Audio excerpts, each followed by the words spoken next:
Today, I'm diving back into Mike Wang's NBA 2K26 gameplay answers from the 2K Discord. Smash that like button, hit that subscribe button, and turn on post notifications so you do not miss part 3. So first we have, are there any changes to dribbling besides the new controls for signature size ups?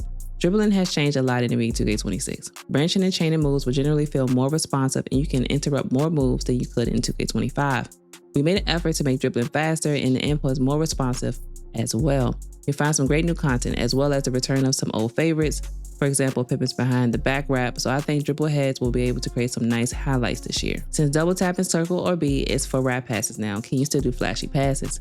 Flashy passes have been moved to cross and circle on PS5 or A and B on Xbox. So values are now mapped to square and triangle for PS5 or X and Y for Xbox. So you guys, flashy passes are still in the game. They just switched up a little bit, but they are still in the game if you guys would like to. And for those who do a lot of self-lobs, now you have to just hit square and triangle instead of X and circle. If you don't green a rebound, can you still get it? What happens when two people both green a rebound? You can still grab a rebound if you don't green the timing. And if a little player is trying to out-rebound a big, excellent timing will often not be enough to secure the board. If the big makes zero effort and just stands there, the little guy will have a better chance with perfect timing though. If two players green the rebound and timing, the outcome is decided by positioning, ratings, and height. The core mechanics around how rebounding works isn't changing in 2K26. Timing your jump has always been an important aspect of rebounding. The indicator was added just to help players understand how rebounding works.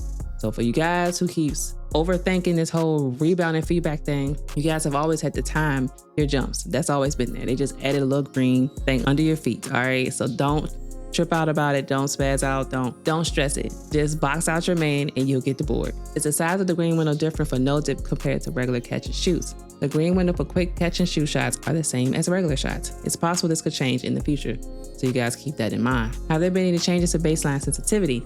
Yes, there was an improvement to address the baseline sensitivity, especially when attempting baseline layups.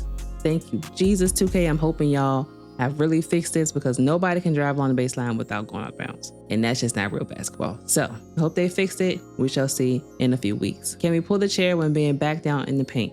Yes, you can pull the chair in the post by tapping circle or B when the offensive player makes contact with you. So they boy pulling the chair back in the game, y'all. For those who play the 1v1 court and you get stuck with those post scores, pulling the chair is back, all right? Will there be a boost for turning the shot meter off? Turning off the shot meter will slightly increase the size of your green window. We've always known that. We've mostly always had it. So just turn your shot meter off. Just go to your my court, shoot around, practice your jump shot, and you'll be good to go. I promise y'all. Can you cancel out of the new post go-to shots?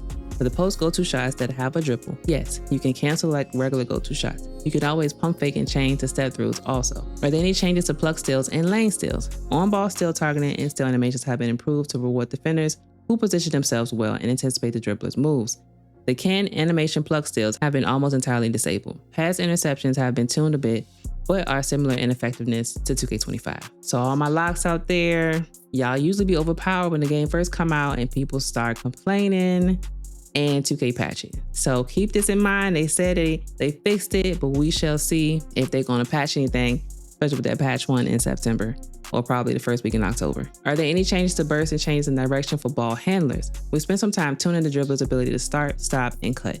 The speed and tightness of changing directions will vary based on ratings and dribble style. So for all my dribblers and ball handlers out there, this one will be for you when it comes to bursts and changes in direction for you guys. Are there any improvements to standing dunks? We've reworked the logic for standing dunks to make them more reliable for bigs who aren't too crowded under the rim. We've also returned standing scale dunks to have generally larger green windows to compensate for how fast most of those dunks are. So y'all remember back to 2K24, the standing dunks were overpowered if you use the right stick. Well, it's looking like they're bringing it back. Do motion styles have an effect on gameplay? Yes, motion styles are driven by pro play just like the dribble styles, so many styles will naturally be quicker and more explosive than others. For NBA 2K26, we've added ratings gates, so you'll need higher attributes to equip the more effective styles. So keep that in mind. Usually, like in this game, we can usually get any motion style we want as long as you were in that height cap. But it's looking like you will need higher attributes to get whatever certain motion style you would like to for NBA 2K26. Can you do no dip catch and shoots in team control modes? Yes, in team control modes, as soon as you initiate the pass, you can do a quick catch and shoot by immediately holding L2, LT,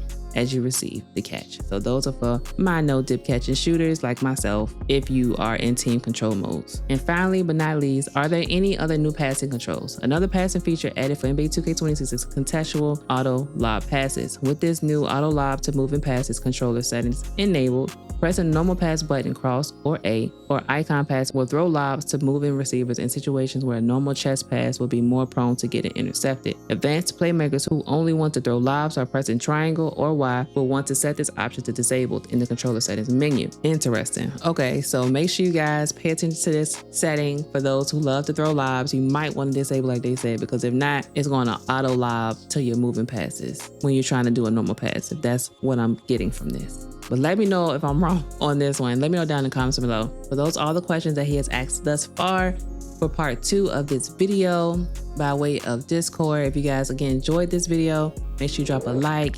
If you have any questions, make sure you put them down in the comment section below. Make sure you sub to the channel so you do not miss part 3, because he's going to probably continue answering some more questions about gameplay in the future. But until next time, stay blessed.